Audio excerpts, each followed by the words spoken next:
como o trabalho voluntário, e até os remuneradores em que se cuidam de necessitados, é valioso. Com toda certeza Neide superou e aprendeu a lidar com a enfermidade auxiliando outras pessoas. Ajudou e foi ajudada. Bem-aventurados os que suavizam dores e secam lágrimas, porque terão, pela lei do retorno, suas dificuldades superadas ou passarão por elas com muito mais facilidade. Quer apoiar o canal? Seja membro. Deixe o seu gostei, comente, compartilhe, e se inscreva, assim você estará ajudando o canal a crescer. A gratidão é o caminho da evolução. Capítulo 3. Mãe caridosa. Ouvi gritos. Para. A menina. Breca. Passou por cima. Brequei o caminhão. Não estava entendendo. Por momentos pensei que não fosse comigo. Fiquei parado. Parecia nem respirar. Meu cunhado abriu a porta do caminhão e me pediu: Clayton, desligue o caminhão. Desliguei, freiei o breque de mão e olhei para ele, que tentou explicar. Você atropelou uma menina. Desça. Você está bem? Eu o quê? Como? Não ouviu o barulho? Perguntou meu cunhado. Ela estava atrás, de bicicleta. Machucou muito. Esforcei-me para falar. Parece que sim. A ambulância já foi chamada. Desci do caminhão andando devagar e fui ver. O que vi se gravou de tal forma na minha mente que não esqueci. Vi uma garota, cabelos louros nos ombros, caída com o rosto para cima, vestia uma roupa simples, os olhos estavam abertos e eram azuis esverdeados. Linda. Meu impulso foi me aproximar. Fui impedido por um homem, que me segurou. Era conhecido e conhecia todos por ali. Por que não a socorreu? Vamos pegá-la. Tirá-la do chão, consegui dizer. Não se pode mexer em atropelados, determinou o homem que me segurava. Vi um homem se aproximar dela, reconheci o médico que tinha consultório perto do local, ele a examinou. Quando ele falou, gelei. Sou médico. A garota bateu a cabeça. Faleceu. Desmaiei. Quando acordei, senti cheiro de álcool por ter sido massageado com este líquido, e estava dentro do bar, onde minutos antes havia feito uma entrega. Tomei água oferecida. Está se sentindo bem? Escutei e me esforcei para responder. Não. Fui colocado na ambulância e fui para o hospital. Estava com a pressão arterial muito alta e no atendimento desmaiei novamente. Fui medicado e fiquei internado. Minha esposa foi ficar comigo. Não tive coragem de perguntar o que acontecera, mas ela me deu as notícias.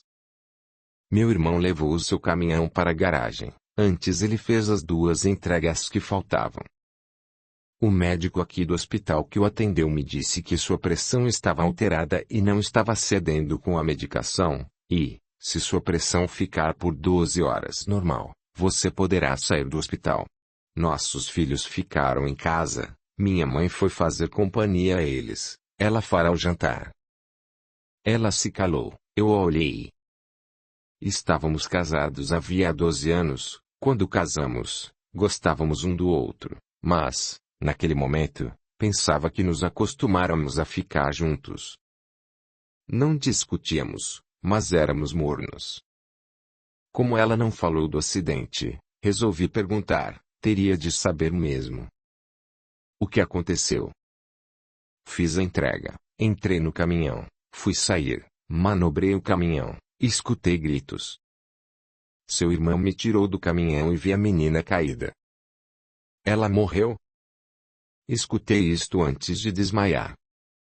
Foi, minha esposa falou.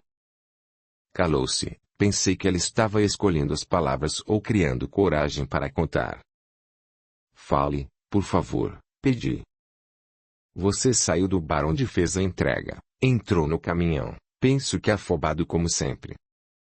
Eu já lhe pedi tanto para fazer as coisas sem tanta pressa. Ela parou de falar, talvez tenha achado que não era a hora certa de me dizer aquilo. Por favor, conte, insisti. Você não viu a garota atrás, ela estava de bicicleta. Com certeza a menina não percebeu nem ouviu o barulho do caminhão ligado, ou pensou que daria tempo de atravessar a rua. A ponta da carroceria bateu na cabeça dele e na bicicleta, a jogando no chão. Ao cair, ela bateu novamente a cabeça. Faleceu na hora. Foi o único ferimento grave, afundou a cabeça dela do lado direito. Fez também os ferimentos nas mãos. Sabe quantos anos ela tinha? Perguntei. 12 anos. O nome dela? Celina, informou minha esposa. Calamo-nos. Minha esposa continuou sentada na cadeira ao lado da cama. Após uns minutos, ela resolveu contar mais. O enterro será amanhã às 16 horas, no cemitério do bairro. Não se preocupe, Clayton. Muitas pessoas viram o acidente e testemunharam que você estava manobrando para sair. Ela estava atrás, e você não teve culpa. Fique tranquilo para normalizar sua pressão e irmos para casa. Calamo-nos de novo. Fingi dormir e acabei por adormecer. Acordei com o médico, que foi para me examinar. Senhor Clayton, sua pressão agora está normal, mas, por precaução, ficará internado por esta noite. Sua esposa me contou que faz muito tempo que não se consulta, não tenho como saber se sua pressão já estava alterada. Terá de se consultar com um cardiologista e fazer vários exames. Amanhã eu voltarei para examiná-lo e, se sua pressão continuar normal, poderá ir para casa. Minha esposa fez perguntas e comentou, não prestei atenção e nada falei. Não estava com vontade. Meu cunhado foi me visitar. Depois de escutar minha esposa falar como eu estava, o indaguei. O que aconteceu? Conte para mim. Você estava lá e me ajudou. Trabalhamos ambos com caminhões. Eu fui fazer uma entrega ao lado do bar, na padaria. Foi muita coincidência eu acabar de estacionar e você sair. A garota estava com duas primas andando de bicicleta. Perigo, a rua é movimentada aí, pelo que escutei, cada uma dava uma volta. Você não tinha como vê-la. Ela morreu, consegui expressar e chorei. Ambos, minha esposa e cunhado, se calaram. Quando acalmei meu choro, meu cunhado tentou me consolar. Clayton, você não teve culpa. Coloque isto na sua cabeça. Não deveria sair tão afobado. Se tivesse calma, olharia melhor, sairia em segurança. Tive culpa, sim. Não e não, meu cunhado foi enérgico. Você não teve culpa. O que aconteceu poderia ter sido com qualquer um de nós, motoristas. Dormi com remédios. No outro dia fui para casa. Foi minha mãe quem marcou consulta para mim no cardiologista, me acompanhou nos exames e comprou remédios. Uma semana se passou, conversava somente o essencial. Clayton, pediu minha esposa, você tem de voltar a trabalhar, tem de pagar a prestação do caminhão, me dar dinheiro para ir fazer compras, logo não teremos o que comer. Tenho uma reserva no banco, irei retirar e voltarei ao trabalho. O médico viu os exames, me receitou remédio para controlar a pressão arterial e outro para dormir. Voltar ao trabalho foi uma agonia, foi muito difícil dirigir de novo. Fiz com cuidado e passei a fazer a metade das entregas que antes fazia. Pensei então em vender o caminhão e procurar um emprego. Não estava bem. Minha esposa me falou, e muitas vezes, que me alertava por estar sempre apressado e que, se tivesse atendido, não teria atropelado a garota. Fiquei muito diferente, Conversava pouco, o fazia somente com meus 2 filhos. Minha mãe se preocupou, me acompanhou novamente ao médico. Minha pressão arterial com o medicamento estava normal, e o doutor me receitou novamente remédios para dormir, somente adormecia com eles. Sentia-me um assassino, que matara uma garotinha e estava sofrendo muito. Percebi também, infelizmente depois do ocorrido, que eu criticava muito minha esposa. Tornava as falhas dela grandes e penso que ela estava fazendo o mesmo comigo. Estava me sentindo muito infeliz. Vendi o caminhão e arrumei um emprego como frentista num posto de gasolina. Ganharia menos e minha esposa reclamou. Mas eu não estava conseguindo mais dirigir. Sentia todas as vezes que entrava no caminhão que ia acontecer um acidente e matar outra pessoa. Respondia com monossílabos o que minha esposa perguntava. Minha mãe não sabia mais o que fazer para me ajudar. Pelo horário, meu trabalho era por turno, estava em casa naquela tarde, quando mamãe veio me ver acompanhada de uma senhora. Sentaram-se perto de mim. Olhei para a visita, o olhar dela era tranquilo e bondoso. Mamãe a apresentou. Ela é a mãe. Olhei para mamãe indagando. Mãe? Que mãe? A mãe de Celina, minha mãe falou rápido. Ia levantar, mas não consegui, minhas pernas bambearam, abaixei a cabeça envergonhado. O que queria naquele momento era desaparecer. Como podia estar em frente daquela mãe, a genitora da menina que falecera por minha causa? Clayton, sua voz era suave, vim visitá-lo. Vejo que está sofrendo. Será possível medir sofrimento? Penso que não. Mas sei de uma coisa, não devemos alimentar o sofrimento. Sou casada, tenho 4 filhos, 3 garotas e um menino. Celina é parte deste grupo de 4, porque ela será sempre minha filha, era caçula. Naquela tarde, não era para as 3, minha filha e as 2 primas, estarem naquela rua de bicicleta, que é movimentada e tem muito comércio.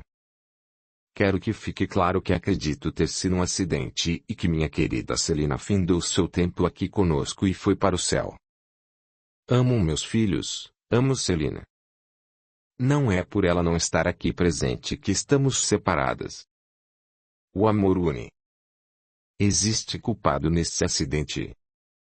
Poderia dizer que foi uma das primas, por ter insistido em andar naquela rua e naquele horário para ver um balconista de uma loja que ela queria ver por estar interessada.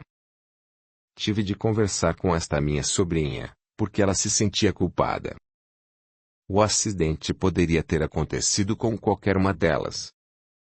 Mas foi com Celina. Teve motivos? Penso que sim. Para todas as mortes existe motivo. A culpa foi de Celina? Ela me desobedeceu. A culpa foi do meu marido que deu a bicicleta de Natal para nossa filha. Se não tivesse dado, não haveria passeios de bicicleta. A culpa foi minha, que deveria ter ido ver o que Celina estava fazendo. Preferi fazer o almoço. A senhora ficou por instantes calada. Eu não conseguia me mover, escutava de cabeça baixa. A senhora suspirou e voltou a falar. Como não é difícil encontrar culpados? É muito fácil. Porém devemos colocar, na frente da suposta culpa, o amor. Eu, naquele dia, tinha meus afazeres domésticos, cuidar da casa, era minha rotina. Meu esposo deu a bicicleta de presente como agrado à filha que queria, ele se sentiu contente em poder dar a ela aquele presente. A prima insistiu. Celina me desobedeceu, mas ela estava contente com a bicicleta nova, minha filha morreu feliz. Penso que quem morre feliz continua assim lá no alto, no céu, nem sei como chamar o local para onde ela foi. Minha Celina não quer culpas, e muito menos culpados. Ela quer paz. Primeiro me entendi comigo, não tive culpa. Depois fiz meu marido compreender que dera o presente com amor e a fizera feliz. Depois foi a vez de a prima entender que a sugestão dela não provocou o acidente. Foi uma fatalidade. Quero Celina em paz, recebendo pensamentos de amor, caridade e não de remorso ou de culpa. Por isso pedi a sua mãe para me trazer aqui para conversar com você. Novamente ela fez uma pausa e depois rogou. Clayton, por favor, não se culpe. Enxuguei meu rosto, pois lágrimas escorreram. Ajoelhei no chão e roguei. Perdoe-me. Perdão. A mãe caridosa se levantou, aproximou-se de mim, me ergueu, me abraçou e consolou. Devemos, sim, pedir perdão, mas quando existe o erro. Neste caso, o erro não existiu. Estava trêmulo, afrouxei o abraço e olhei para ela, seus olhos brilhavam com lágrimas não caídas, ela sorriu. Tudo nela era paz. Esforcei-me para falar. A senhora se engana. Tenho culpa. Sou impulsivo, estava sempre afobado. Se tivesse calma, teria verificado, e penso que evitado o acidente. Quantos anos faz que dirige caminhão? Perguntou ela. Uns 20 anos. Quantos acidentes teve nestes anos? Este foi o segundo, suspirei sentido. No primeiro, um carro se chocou comigo, somente amassou o para-choque dele. Quando você, naquele dia, entrou no caminhão, viu as meninas? Não. Mas será que olhei? Pelo que me contaram, quando você entrou no caminhão, elas não estavam atrás do veículo. Por que você se julga afobado? Por acaso não teria horário para fazer as entregas? Tinha, sim, respondi. Para que Celina fique bem, eu quero, exijo, que você fique bem também. Sua tristeza incomoda. Nós duas, ela e eu, queremos que se livre da culpa e viva bem o tempo que Deus determinou para você. Como a senhora sabe o que a sua filha quer? Ela está morta, admirei-me. Laços de amor são fortes. Amor de mãe pelo filho é robusto. Basta pensar no filho para saber o que ele sente. Acredito que a morte não separa afetos, talvez os una mais. Não existe distância que diminua o amor. Concentrando-me em Celina, compreendi que o que ela quer é que ninguém sofra por ela. Senhora, preciso lhe dizer que eu me sinto culpado. Preciso de perdão. Está perdoado. E aí, sente-se melhor? A senhora sorriu. Não sei, suspirei. Clayton, aconselhou aquela mãe caridosa, você precisa pensar e se livrar desse tormento. Quem está fazendo isto com você? Por quê? Entenda e resolva. Será que é você mesmo? Por que se culpa assim? Você somente seria culpado se tivesse atropelado Celina porque quisesse, visto ela à sua frente e passado por cima. Não foi isto que aconteceu. Vim aqui à sua casa, visitá-lo, para que se livre da culpa e deixe minha Celina em paz. Você um dia irá falecer, mas, até lá, viva bem. Ela me abraçou e abençoou. Deus o abençoe. Até logo. Saiu, e minha mãe foi levá-la ao portão. Depois mamãe voltou, sentou-se ao meu lado e chorou. Filho, estou agradecida por 2 motivos. Primeiro, que você agora pode parar de se culpar. Segundo, porque recebi uma lição maravilhosa dessa senhora. Vou lhe falar uma coisa. Sou sua mãe. Não esqueça. Amo você. Conte sempre comigo para lhe ajudar no que precisar. Foi a senhora quem a procurou para que viesse conversar comigo? Quis saber. Não, infelizmente não tive essa ideia. Pensei que ela, como mãe, poderia sentir mágoa de você. Foi ela quem me procurou, Foi à minha casa e me disse que gostaria de consolá-lo porque soubera que estava deprimido e sofrendo.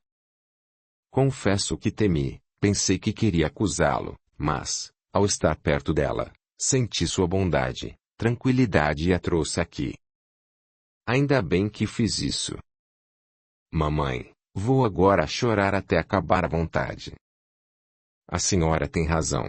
Que mãe caridosa é a da Celina. Minha mãe foi embora e eu de fato chorei, mas foi um choro de alívio. Chorei até cansar. Depois tomei banho e preparei o jantar. Minha esposa estava trabalhando 3 dias na semana de faxineira. Enquanto preparava o jantar, pensei e decidi. Minha vida vai mudar. Tenho de mudar. Não quero mais me punir. Não quero culpa. Quero ter paz. Minha esposa me fez sentir culpado. Por quê? Eu sempre a diminuí, critiquei, não a elogiava, penso que, consciente ou não, ela descontou. Aprendi a lição. Não devemos de jeito nenhum desmerecer uma pessoa. Meus filhos chegaram da casa da outra avó, da mãe dela, e minha esposa chegou também. Sentamo-nos para jantar. Este bife está seco, reclamou minha esposa. Após o jantar ajudei a arrumar a cozinha, e ela reclamou novamente que eu não havia lavado uma panela direito. Precisamos conversar, disse. As crianças estão na sala, podemos fazê-lo enquanto lavamos a louça. Hoje recebi uma visita incrível, a mãe de Celina, a menina atropelada. A que você matou? Perguntou minha esposa. Não, a que foi atropelada. Foi um acidente. Esta senhora caridosa veio aqui para me dizer que eu não tive culpa. Eu lhe pedi perdão e ela me perdoou. Foi um encontro agradável. Incrível mesmo. Inacreditável. É. Prometi, a interrompi a esta mãe que ia mudar. Entendi que não tive culpa, foi algo que tinha de acontecer. Pensei muito. Hoje você criticou o bife, a panela. Compreendi que fiz isto com você, e por anos. Você está fazendo agora o mesmo comigo. Isto é ruim. Eu não deveria ter tratado você assim, e você não deveria estar fazendo isto comigo. Sofri, e muito, com o acidente. Precisou que uma mulher fantástica me alertasse. Você me fez sentir culpado. Não sei se fez propositalmente, com o intuito de descontar, mas o fez num período em que me sentia fragilizado. Se eu fiz primeiro, e pelas minhas atitudes desencadeou-se tudo isto, peço-lhe perdão. Penso, porém, que não dá mais para continuarmos juntos. Existe mágoa. Se a fiz sofrer, você contribuiu para aumentar minha dor. Vamos resolver esta situação com calma. Pedirei para minha mãe me aceitar na casa dela. Você ficará nesta, que é nossa, com nossos filhos. Moraremos perto, e eu quero ser bom pai. Ajudarei como posso na despesa da casa. Calei-me. Ela enxugou o rosto, lágrimas escorreram.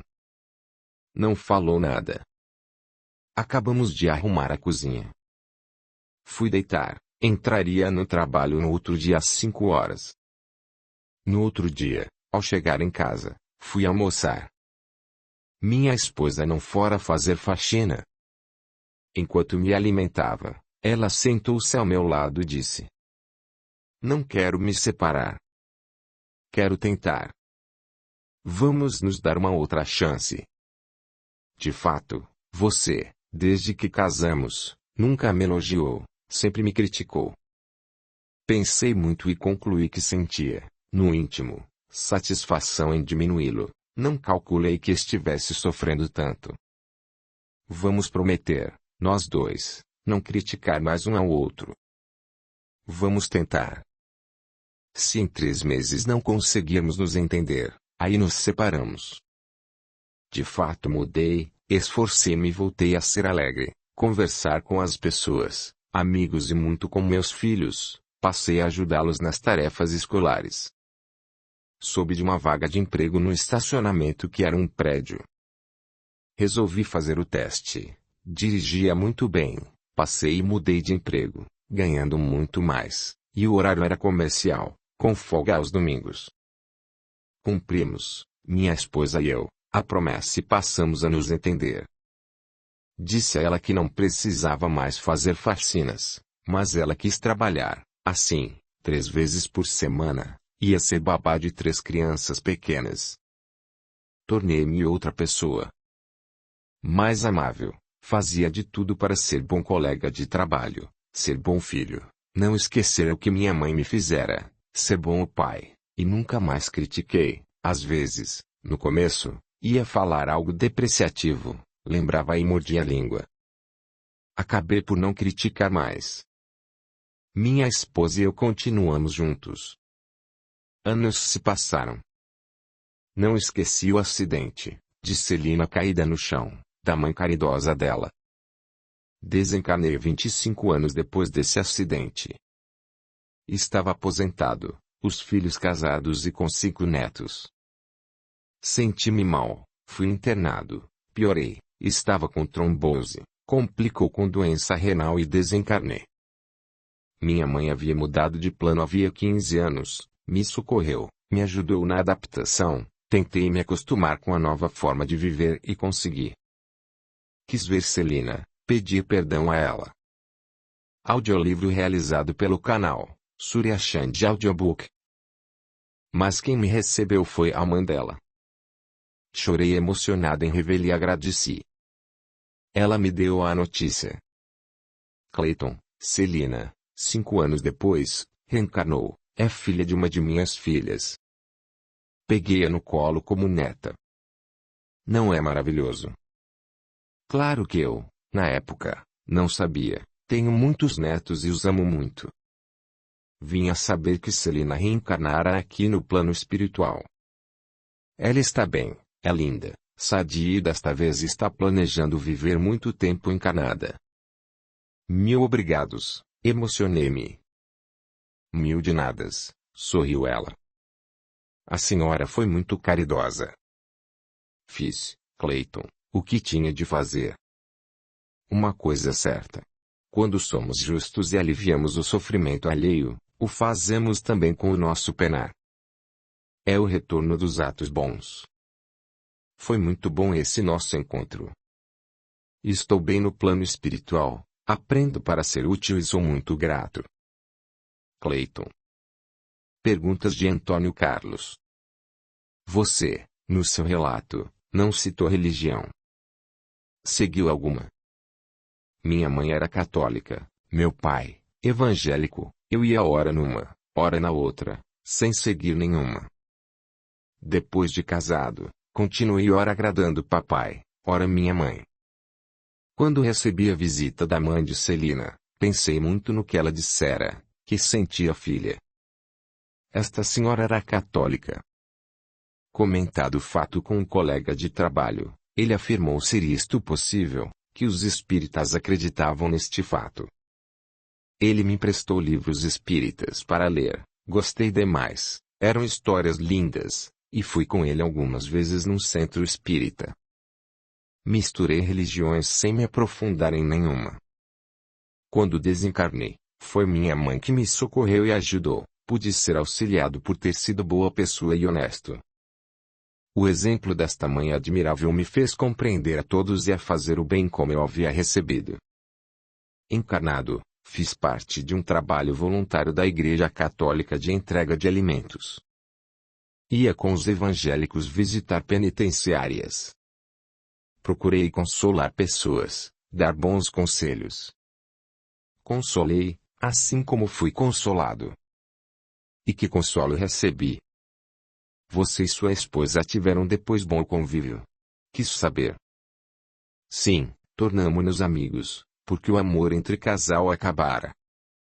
Esforçamo-nos para nos tratar bem e conseguimos cumprir nossa promessa. Ela ficou viúva, mora perto dos filhos, ou melhor, quando eles se casaram foram morar perto de nós. Ela sentiu minha falta, ficamos amigos. Ela está bem. Penso que aqui no plano espiritual seremos amigos, somente amigos. Você tem planos de reencarnar? Não. Se eu puder, quero ficar muito tempo na espiritualidade. Gostei de estar desencarnado. Estudo e trabalho, visito os filhos e netos. Quero aproveitar a oportunidade e aprender muito. Agora, anos depois e aqui no plano espiritual relembrando, você tinha como ter evitado o acidente? Não. De fato eu era afobado, ou fazia as coisas apressado, mas era atento ao dirigir. Não via a menina, a bicicleta, não tinha como vê-las. Foi de fato uma fatalidade. Um acidente. Obrigado por ter aceitado nosso convite e ter nos contado o consolo que recebeu. O consolo que recebi foi um ato de grandiosa caridade. Quis dar meu depoimento para que o ato dessa senhora seja exemplo para todos nós. Eu que agradeço. Explicação de Antônio Carlos. O diálogo é a melhor maneira de se entender, principalmente entre casais. Embora aconteça, às vezes, de um somente querer conversar, e o outro, além de não querer escutar, começar uma discussão. Alerto que sempre o melhor para conviver, educar, é apontando as atitudes certas, o que o outro faz de bom e suas qualidades. Qualidades aumentadas quase sempre anulam os defeitos. Não é nada bom escutar somente críticas. Clayton fez isso e, infelizmente, sua esposa revidou, e no pior momento, quando ele estava sofrendo. Depois que resolveram conversar, se entenderam. A dor do remorso causa muito sofrimento. A culpa é dolorosa. Clayton sofreu muito e que consolo recebeu. Esta senhora, mãe da menina atropelada, Celina, sentiu de fato a filha desencanada. A garota não queria que ninguém sofresse por ela. O pai, que lhe dera um presente, a mãe, que não fora ver onde a filha estava, a prima, que quisera ir à rua movimentada, e ele, que dirigia o caminhão. Com certeza, com ninguém mais sentindo culpa, Celina pôde estar bem no plano espiritual. Acontece muito, em ocorridos que causaram dores, de pessoas diretamente ou indiretamente envolvidas se indagarem se poderiam ter evitado fazendo isso ou aquilo, ou não fazendo algo. Estas pessoas não devem deixar a culpa se instalar dentro delas, mas entender e seguir a vida, ou a viver, tirando proveito da lição recebida e tornando-se pessoas melhores. Esta mãe caridosa não quis que ninguém sofresse. Ela, o marido e os irmãos de Celina sofreram com a separação. Talvez esta mãe, pelo resto de seus dias no físico, tenha sentido a dor da saudade, mas não quis agravar nela nem em ninguém mais a dor. Como temos bons exemplos, devemos prestar atenção neles, e não somente admirar, mas segui-los. Porque de fato suavizamos nossas dores quando suavizamos as do próximo. Capítulo 4. A Senhora Espírita. A desencarnação, para mim, foi uma mudança. Estava vestida do corpo físico, e este, por um aneurisma, parou suas funções e me expulsou da matéria densa. Estava com 72 anos. Deixei o esposo com 76 anos e 2 filhos casados, o rapaz com um filho, e minha menina também casada, com um casal de filhos. Além do esposo, pois convivíamos bem, nos amávamos, não deixei ninguém dependente de mim. Vim para o plano espiritual, para uma colônia, por merecimento e, por compreender o que era desencarnar, logo fiquei bem. Encantei-me com tudo. Ler e escutar como seria o plano espiritual é uma coisa, ver, participar da vida numa colônia é outra, mais interessante e intensa. Adaptei-me fácil. Preocupei-me somente com o esposo, que continuou com sua rotina, indo à fazenda, e lá tinha uma empregada de muitos anos, que cuidava da casa e da comida. Na cidade, Na casa em que residíamos, também uma outra empregada fazia todo o serviço. Ela tentava deixar tudo como eu fazia. Meus filhos passaram a dar mais atenção ao pai e também os netos, que já eram adultos. Assim que acordei, olhei bem onde estava, esforcei-me e lembrei que estava em casa. Senti um forte mal-estar e desmaiei. Fui levada para o hospital e para a unidade de terapia intensiva, UTI. No hospital, não conseguia falar, às vezes escutava, mas não me mexia. Senti ser entubada e de repente dormi. Desencarnei. Lembrei e entendi que desencarnara. Fui tratada com muito carinho, recebi a visita de minha mãe. Ao vê-la, indaguei. Mamãe, eu desencarnei? E papai? E Marcelo? Calma, Norma. Calma. Vamos por partes. Seu corpo físico morreu há 7 dias. Esteve 3 dias no hospital, no UTI, e seu corpo físico parou suas funções. Pude, graças a Deus, junto com 2 socorristas que trabalham no hospital, desligá-la e trazê-la para a colônia em que moro.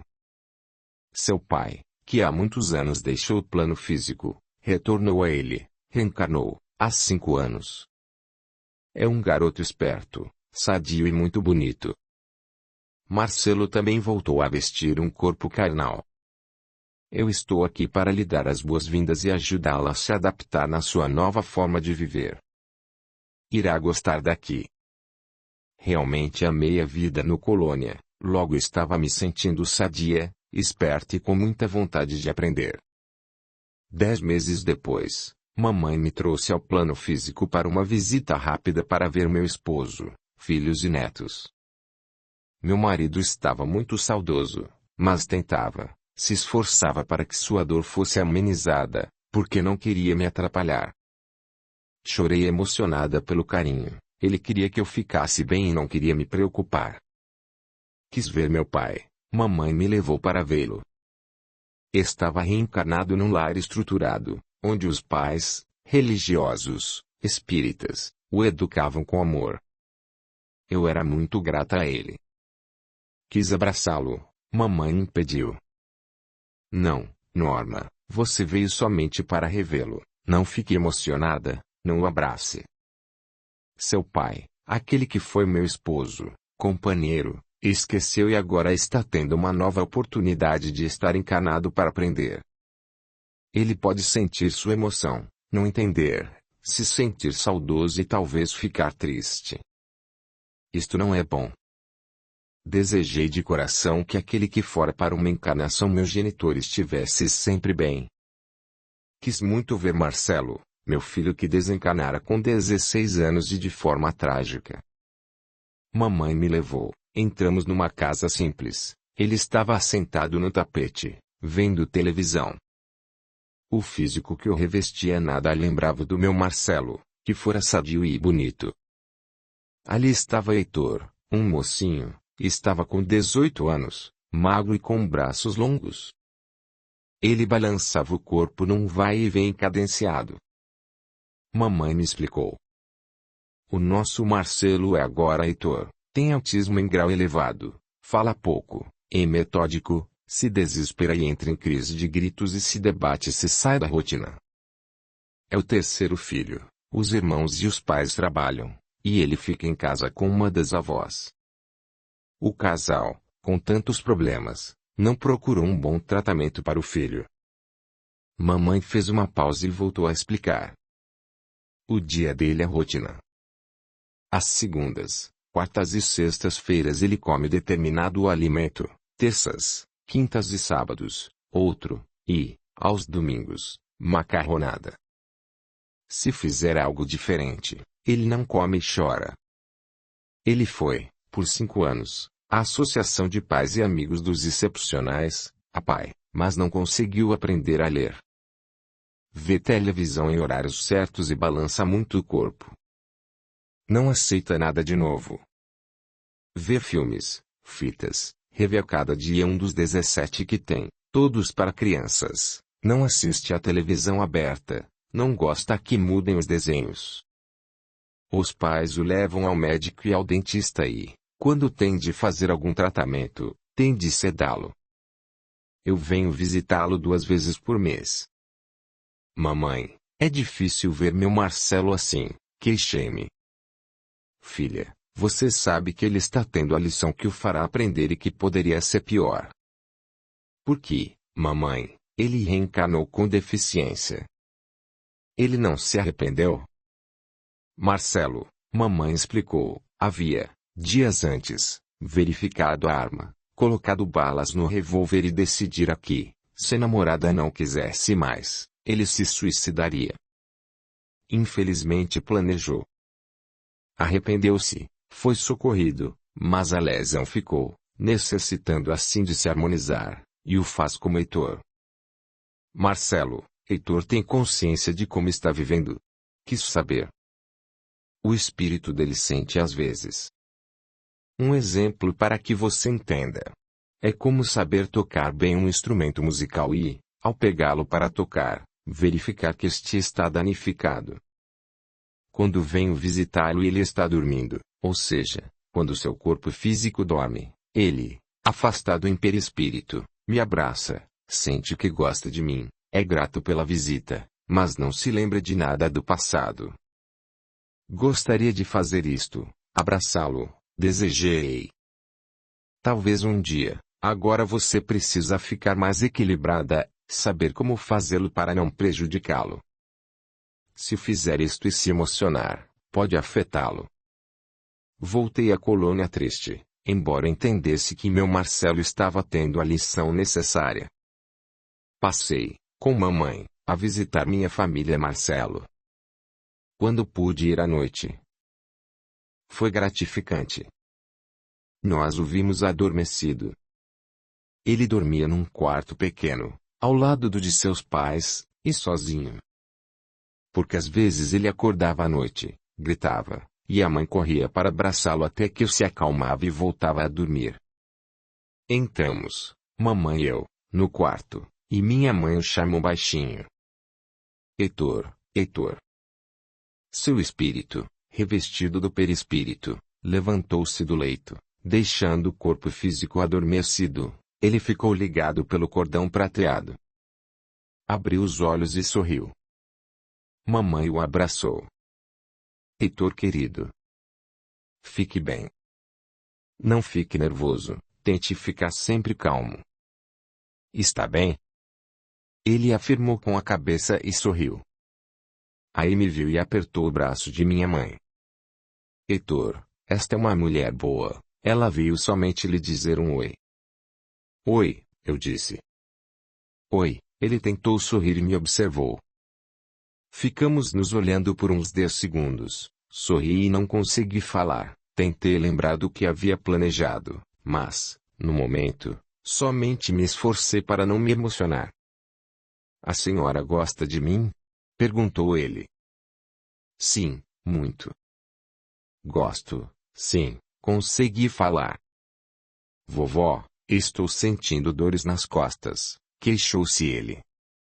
Heitor chamava minha mãe de vó, talvez por ela ser idosa como as atualmente avós dele. Deixe-me passar a mão. Heitor virou e mamãe massageou. Eu os olhava, tentando me manter equilibrada e fiquei sorrindo. Pronto, você irá melhorar, afirmou minha mãe. Mamãe o colocou no corpo e o beijou na testa. Heitor suspirou e continuou a dormir. Passei a visitar Marcelo / Heitor. Ele, me conhecendo, permitiu que eu o beijasse e, como a mamãe, passei a incentivá-lo. Após uma dessas visitas em que mamãe me acompanhou, ela explicou. Norma, Heitor está com um tumor no cérebro.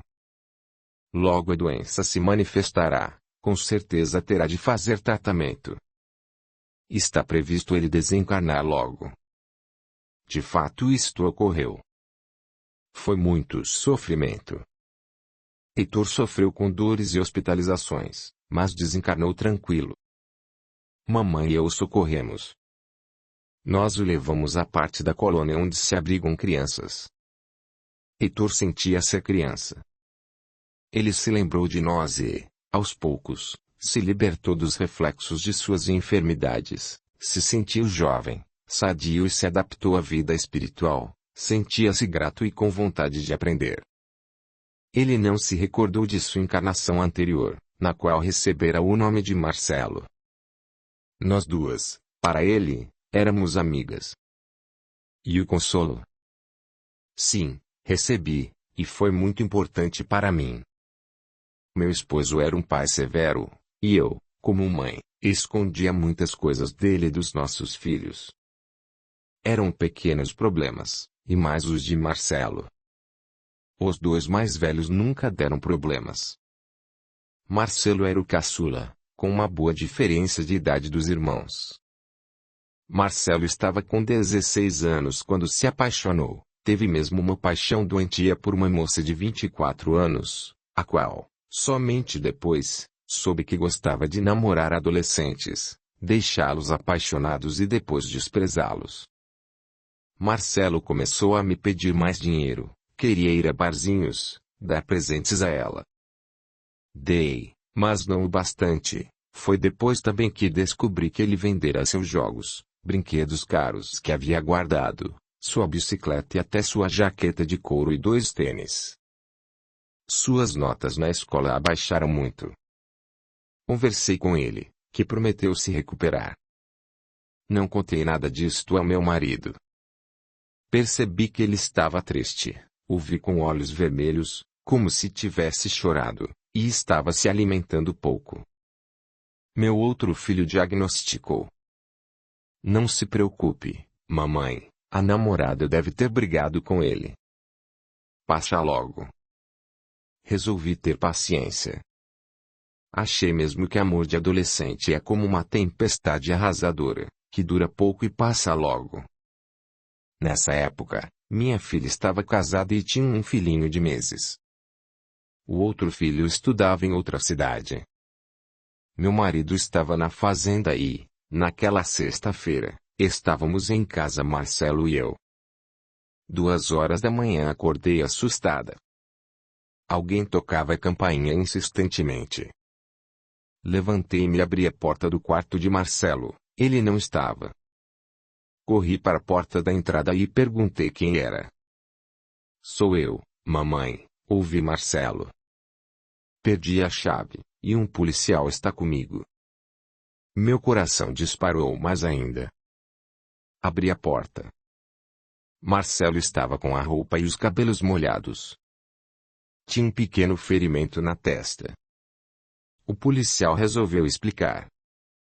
Senhora, desculpe o susto, mas tive de trazê-lo. Este mocinho, com um carro que afirmou ser do pai, caiu numa vala na rua. O veículo será retirado amanhã, pelo que vi, o veículo está muito danificado. Eu olhei a garagem, nosso carro não estava. Não era um veículo luxuoso, mas bom e novo.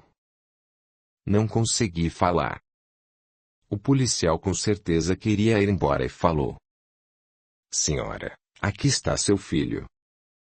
Cuide dele. Tenho que ir. Puxei Marcelo para dentro, o policial virou as costas, fechou o portão e foi embora. Fechei a porta. Olhei para meu filho. Mamãe, ele tentou explicar falando rápido, peguei o carro do papai para uma volta. É que ele estava com outra pessoa, eu os persegui e, nem sei como foi, de repente estava caindo no buraco. A polícia foi chamada e me tiraram de lá. Ela não me quer. Agora não tem jeito, terei de contar para seu pai. Vá tomar banho e dormir. Amanhã resolveremos o que faremos, decidi. Sentei no sofá. Marcelo sabia dirigir, meus filhos, com 14 para 15 anos, o pai os ensinava, mas seria para uma eventualidade. Pensava como iria contar ao meu marido e o tanto que ele ficaria bravo, quando escutei um estouro. Barulho de revólver. Nem sei como consegui levantar e correr para o quarto. Encontrei Marcelo caído, sangue escorria, Ele estava com as costas no chão e olhos abertos, parados. Não consegui gritar, tremia, mas corri para o telefone, disquei para o hospital pedindo pelo amor de Deus uma ambulância rápido. Após, telefonei para minha filha. Abri a porta, o portão, rogando a Deus para que o socorro viesse logo. Estava de camisola com um robe em cima.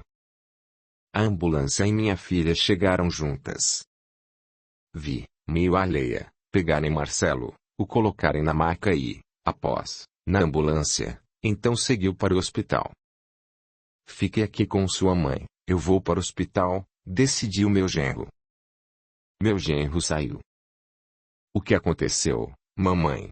Minha filha estava atordoada. Marcelo pegou o revólver de seu pai. Havia até esquecido que a arma estava na parte de cima do roupeiro do meu quarto. Ele atirou nele mesmo. Troque de roupa, vamos para o hospital. Onde está o carro do papai? Marcelo pegou escondido e caiu num buraco. Minha filha me ajudou a me trocar. Ela chamou um táxi e fomos para o hospital. Chegamos lá, soubemos que ele estava sendo atendido e que os outros médicos haviam sido chamados. Ficamos esperando. Minha filha fez uns telefonemas, pediu para a mãe de meu genro ir à casa dela ficar com seu nenê. Meu genro decidiu ir à fazenda buscar meu marido. Depois de 3 horas, um médico, nosso conhecido, foi nos informar. Marcelo está vivo, vai ficar no UTI. Suspirei aliviada. É melhor vocês irem descansar, aconselhou o médico. Foi o que fizemos. Em casa, deitei, mas não dormi. Meu marido chegou e fomos para o hospital. Vimos Marcelo pelo vidro, e estava com a cabeça enfaixada, entubado e com todos os procedimentos que normalmente se usam no UTI. Meu esposo me levou para casa e retornou ao hospital para conversar com o médico. Voltou para casa não triste, abatido, desanimado. Norma, foi um grande susto e temos de ser fortes. Marcelo está vivo e penso, com certeza, que a vida dele está nas mãos de Deus.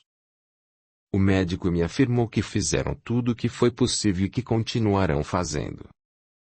Fui sincero com ele e perguntei se era possível levá-lo para um hospital mais especializado, numa cidade maior. Ele me explicou que Marcelo está recebendo o melhor tratamento possível e que seria muito arriscado locomovê-lo. Temos de resolver isto. Nosso filho estuda medicina e ele propôs levar os exames para os professores darem opiniões. Vamos aguardar? Sim, vamos, concordei. Escutei muitos comentários. Que a moça por quem Marcelo estava apaixonado se defendia afirmando não ter culpa, que somente saíra algumas vezes com ele e depois, por ele ser novo, não o quisera mais. Soube, por amigos de Marcelo, que ele estava apaixonado e descontrolado, que dera presentes para ela e que, desde que começara a se encontrar com a moça, ele pegava o carro do pai, que empurrava até a rua para ligar. Concluí que ele comprava gasolina para o pai não desconfiar. Naquela noite, ele a viu com outro rapaz. Eles saíram do barzinho, e ele os seguiu.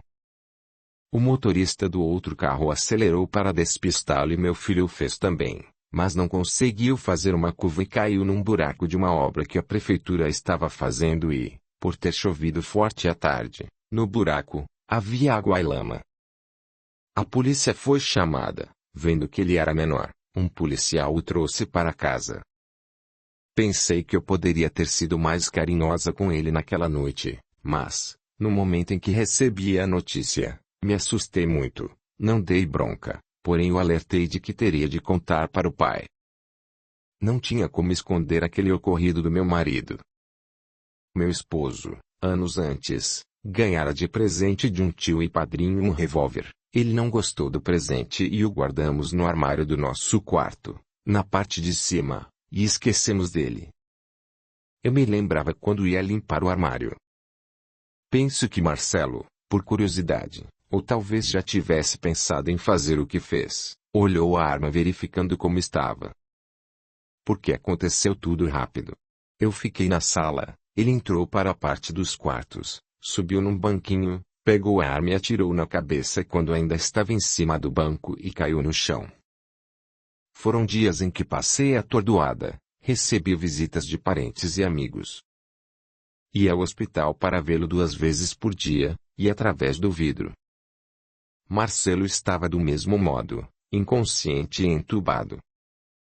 Meu filho que estudava medicina levou os exames do irmão para os professores dele verem e, ao ir para casa no final de semana, reunimos-nos, eu, meu marido e ele, que nos informou. 3 professores gentilmente analisaram os exames de Marcelo e concluíram que, de fato, aqui no hospital, eles estão fazendo o que é possível. Marcelo danificou, pelo disparo, seu cérebro de forma irreversível. Não há nada o que fazer. Ele não sairá do coma, será como um vegetal enquanto viver. Choramos muito nós 3. Foi de fato um período muito difícil. Minha filha tinha de cuidar do filho, na época tinha somente um, da casa dela, e ela trabalhava, lecionava. Meu filho tinha aulas e estudava muito, e estava no 8º período do curso. Meu marido tinha de administrar a fazenda e havia deixado para empregados cuidarem. Concluímos que, se Marcelo sobrevivesse, a vida dele seria no UTI. O médico nos explicou que, por ele ser forte, sadio, não morrera na hora. Eu sentia que ele não queria morrer, abandonar a matéria física. Deixaram que a família entrasse no UTI para conversar com ele, vê-lo de perto. Eu segurava a mão do meu filho, dizia que o amava, que queria que ele vivesse e se recuperasse. Meu marido repetiu muitas vezes que não estava bravo com ele, que o amava e que o carro havia sido consertado. Os irmãos também falavam que o amavam.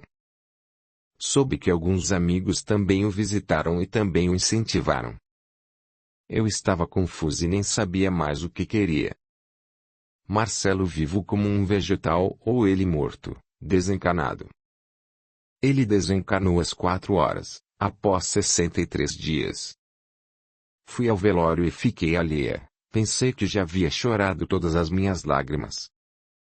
Após o enterro, reunimos-nos em casa, e meu marido decidiu. Todos nós sofremos muito. O período foi difícil para nós. Agora temos de retomar nossas vidas. Você, meu filho, tem de estudar. Deve ter faltas nas aulas, e seu curso requer muito estudo. Você, filha, tem sua casa, esposo e filho. Eu tenho a fazenda, e gastamos muito dinheiro, embora tivéssemos plano de saúde, tivemos gastos extras. Tenho de retornar ao negócio. Você, Norma, por favor, volte à sua rotina, adiantes, sempre teve muito o que fazer. Vamos agora jantar e, após, tentar dormir. Foi isso mesmo que ocorreu, a vida continuava, e necessitamos voltar à rotina. Para mim, o período foi confuso. Às vezes parecia estar bem, conformada, outras vezes alheia, e tinha momentos em que chorava muito. Com os dias, o sofrimento passou a ser mais forte. É sofrida a dor da perda, a saudade. Meu pai encarnado fora espírita de frequentar um centro espírita. Mamãe era de família católica. Fui criada entre 2 religiões, sem ser muito religiosa. Resolvi ir ao centro espírita que meu pai frequentava para tomar passes e assistir palestras. Na primeira vez em que fui, o palestrante dissertou sobre caridade. Não consegui ficar muito atenta, mas gostei. Receber o passe me deu mais equilíbrio. Na segunda vez, o palestrante falou sobre o suicídio. Ele citou livros e afirmou que suicidas sofriam muito e que ficavam num vale. Comecei a passar mal, levantei, saí do salão. 2 pessoas foram atrás de mim, me deram água, passe, e uma delas me levou para casa. Foi então que pensei que Marcelo fora um suicida e que tanto pela Igreja Católica como pelo Espiritismo ele deveria estar sofrendo. Entrei em desespero. Perto do meu marido tentava me conter e me sentia aliviada quando ele se ausentava. Não sabia o que fazer, não conseguia me concentrar, nem para orar, e não me alimentava direito. Somente pensava que Marcelo devia estar sofrendo e concluí que eu devia me suicidar para estar com ele e sofrermos juntos. Minha aparência estava doente e emagreci muito. Foi uma terrível agonia, não conseguia pensar em outra coisa a não ser que meu filho sofria, e pensava o tempo todo. Uma amiga foi me visitar, ela soube o que ocorrera na palestra e que eu não voltara mais ao centro espírita e também não ia à igreja. Por favor, Norma, reaja, pediu essa amiga. De fato ela se preocupou. No outro dia, ela voltou à minha casa e determinou: vou levá-la para conversar com uma senhora espírita. Agora. Coloque um sapato e vamos. Ela estará em 30 minutos nos esperando no centro espírita que ela frequenta. Mas eu não sabia se queria ir. Não tem mas, nem meio mas. Vamos. Ela me fez colocar um sapato, estava de chinelo, e pentear os cabelos. Acompanhei-a, fomos no carro dela. Chegamos num centro espírita pequeno, a porta estava aberta, e a senhora nos recebeu. Ela pegou na minha mão, sorriu e, após cumprimentos, falou: Nininha, por que não fica bem? Meu coração acelerou. Meu pai era a única pessoa que me chamava assim, para ele, era o diminutivo de Norminha, mas, em vez de ser com a letra M, ele coloca a letra N. Contei, falando rápido de forma confusa, o que acontecia comigo. Com certeza ela, a senhora espírita, esforçava-se para entender. Minha amiga resolveu explicar. Senhora, Norma teve um filho que, por uma coisa simples, porém penso que para o garoto não foi, tirou a própria vida, morreu, ou seja, desencarnou. Ia tudo indo, ou seja, ela estava lidando com a situação e aí foi a um centro espírita, assistiu uma palestra sobre suicídio e então ficou desesperada, porque acredita que seu filho sofre muito, e ela também escutou isto de outros religiosos. A senhora pegou na minha mão e calmamente, tranquilamente, me consolou. Que consolo! Deus é bom e misericordioso, nunca devemos esquecer disto. Estão me mostrando o seu Marcelo, eu não havia dito o nome dele, ele está num lugar bonito, numa colônia, no hospital onde são abrigados os que atentaram contra a própria vida no físico. Está sem dores, dorme muito e, quando acorda, está tentando entender. Uma pessoa especial, por merecimento e entendimento, o avô do garoto, seu pai, que estava estudando e trabalhando em outro setor da colônia, deixou tudo para ficar cuidando do neto e de outros 12 que estão naquela ala do hospital, abrigados. Seu filho não sofre, Norma. Enquanto ela falava e segurava minha mão, eu fui vendo. A colônia bonita, o hospital onde não tem tratamento doloroso, o leito limpo e confortável, e meu Marcelo dormindo sem ferimentos, sem tubos, ele ressonava sereno. Relaxei, e ela continuou. Marcelo está sendo cuidado com muito amor, ele se recupera. Se você se matar, não irá encontrá-lo, porque ele está socorrido, e você irá para onde teme, e sozinha. Depois, filha, a senhora apertou minha mão, fechou os olhos, deve pensar no sofrimento que irá causar. É justo fazer minha petica sofrer mais? Será confortável para você saber que seu esposo sofrerá mais ainda? Não basta a perda do filho. Quer deixá-lo sem a esposa, a companheira de anos? E seus filhos, os outros 2? A filha, que é muito apegada a você. Como ficarão eles? E o neto? Ela foi falando, E eu tive a certeza de que era o meu pai. Ele chamava, às vezes, minha mãe de Petit, e poucas pessoas sabiam disto. E, conforme eu via, vinha à minha mente a figura deles. Vi minha mãe, que estava se fazendo de forte, mas sofria pela desencarnação do neto, meu esposo, que se esforçava para estar bem e não piorar meu sofrimento, o filho e a filha, que queriam até sofrer no meu lugar. Chorei, mas tranquila, como se fossem as últimas lágrimas, esforcei-me e consegui afirmar: não vou me matar. Prometo. Sendo assim, vamos nos planejar. Reaja. Pensar agora em Marcelo socorrido e melhorando a cada dia. Perdoe, filha. A moça que imprudentemente o fez se apaixonar não o fez pensando nessa reação dele. Perdoe Marcelo, ele quis se livrar de um problema e não morrer, tanto que, por dias no UTI, ele tentou sobreviver, arrependeu-se e pediu perdão a Deus. Por isso eu, com socorristas, pudemos desligá-lo do corpo físico e o levamos para o hospital. Eu a amo e não quero vê-la sofrer assim. Exijo que me obedeça. Fique com Deus, e eu a abençoo. A senhora espírita abriu os olhos, largou minha mão, me abraçou e continuou a me consolar. Mãe de Marcelo, continue sendo a mãe dele. Perdoe-o, abençoe-o e continue a amá-lo e protegê-lo. Por favor. Somente conseguirá fazer isso se cuidar de você, se ficar bem. Estava tranquila. Ela se levantou, eu me levantei e disse somente: obrigada. De nada, ela sorriu. Soube depois o que ocorrera nesse centro espírita.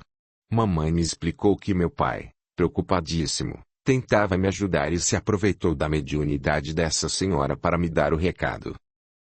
A equipe desencarnada de trabalhadores da casa não tudo fizeram para que eu, meu espírito, visse as cenas e as transmitisse ao meu cérebro físico. Saímos do centro espírita e pedi para minha amiga: deixe-me no cabeleireiro, quero me arrumar. A amiga estava contente com o resultado do encontro e me levou. Minha cabeleireira de anos fez tudo para me atender, então esmaltei as unhas, cortei e tingi os cabelos e me senti bem. Valeu o que fiz, porque, quando meu marido chegou em casa e me viu tranquila e arrumada, me elogiou e lágrimas escorreram de seus olhos. Nunca esqueci Marcelo, todos os dias orava por ele e mandava recados de carinho e amor. Passei a frequentar o centro espírita a que meu pai ia, mas sempre antes procurava saber o tema das palestras. Ajudava na assistência social do centro. Foi depois de 8 anos que encontrei com a senhora espírita e novamente agradeci. Obrigada, senhora, me ajudou muito. De nada, fico contente em revê-la bem. Tentei, esforcei-me e consegui ficar bem, continuei sendo boa mãe para meus 2 filhos, excelente avó e uma boa companheira para meu marido. Tentei consolar outras mães. Até hoje, muitos anos depois, sou grata à senhora espírita pelo consolo que me deu e também ao meu pai, a Deus e aos que me ajudaram. Que consolo recebi dessa senhora espírita? Norma. Perguntas de Antônio Carlos. Norma, você concorda que Marcelo ficou mais tempo no UTI porque depois não queria desencarnar? Sim, os médicos não entenderam o porquê de o corpo físico dele não findar suas funções. Minha mãe me contou que meu pai lhe falou que fora isto mesmo que acontecera, ele se arrependeu e não queria morrer. E isto acontece com muitos imprudentes que cometeram este ato impensado. Arrependem-se e não querem desencarnar. Você de fato perdoou? Perdoar Marcelo foi mais fácil, respondeu Norma. A moça, tive de me esforçar, mas consegui. O que você faz no plano espiritual? Trabalho no hospital onde estão abrigados os imprudentes que optaram por deixar a vida física pelo suicídio, na ala de jovens. Amo muito o meu trabalho. Tem planos para o futuro? Quero ficar mais tempo desencarnada, esperar pelo esposo, ajudá-lo na adaptação e continuar com o meu trabalho. Por enquanto não penso em reencarnar. Agradeço por ter vindo nos contar sua história. Lembrar do consolo que recebi me foi prazeroso e me deu mais vontade de seguir esse bom exemplo, consolar como fui consolada. Explicação de Antônio Carlos. A maioria das pessoas que cometem a imprudência contra a própria vida se arrependem logo em seguida, e jovens que não queriam ter morrido acabam querendo suas vidas de volta. Todos os suicidas precisam de perdão e escutar incentivos para pedir socorro, perdoar e se esforçar para ficar bem. Normalmente eles sentem quando pensam neles como condenados sem perdão. Isto não ocorre, todos nós temos como ser perdoados, basta nos arrependermos a ponto de que, se retornássemos no tempo, não agiríamos daquela forma, e rogar pelo perdão. Eles sentem os incentivos, principalmente da família, e querem perdão por tê-la feito sofrer. Quando recebem daqueles que os querem bem, esforçam-se e de fato melhoram. Nada pior do que um espírito se sentir condenado para sempre. Suicidas têm que se harmonizar, porém não devemos nos esquecer que cada caso é um caso e que não existe regra geral na espiritualidade. Suicídio por impulso, num momento de desespero, é visto de uma maneira. O arrependimento é um fator importante para que haja socorro. Vimos, nesta história, o avô, que foi, encarnado, espírita, mas que poderia ter tido qualquer religião, que, estando estudando e trabalhando em outro setor da colônia, largou tudo para ir cuidar do neto e de outros. O amor faz diferença na vida de qualquer pessoa. Porém, como Norma contou, Marcelo reencarnou com sequelas que ele mesmo provocou. O tiro feriu seu cérebro físico. Foi por vontade dele, e lesou seu perispírito. Novamente no corpo físico, teve a oportunidade de se harmonizar. Com toda certeza, na sua próxima encarnação, terá um corpo físico sadio. Esperamos que tenha aprendido a lição. Dar valor à oportunidade de estar encarnado. Palestras. São muitas as instruções para que as palestras espíritas sejam otimistas e nunca façam críticas a nada. Não opinar sobre orientações sexuais, bem como não comentar outras religiões e condutas de certas pessoas. Não se deve abordar política, futebol, e se devem evitar assuntos polêmicos.